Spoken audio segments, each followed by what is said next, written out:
байкальский сабантуй достиг подросткового возраста. Ему исполнилось 13 лет. Амина Хуснутдинова была еще совсем ребенком, когда впервые побывала на сабантуе.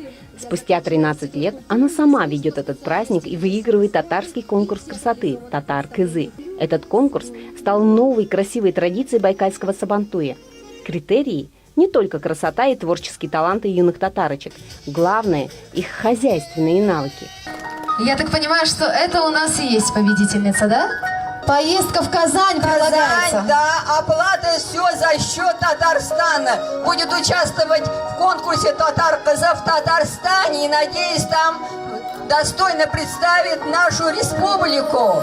Эмоции, конечно, зашкаливают. Наконец-то моя мечта сбудется, я съезжу в Казань.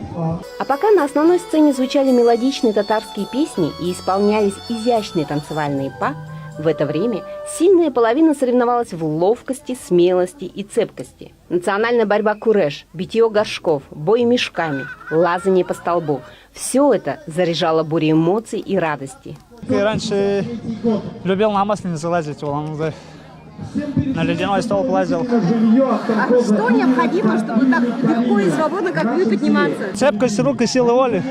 Очень приятно было услышать татарскую речь, татарские песни и татарские танцы. Даже в моей памяти восхлынули воспоминания, и я вспомнила несколько фраз, выражений, которые слышала от своей бабушки, мамы.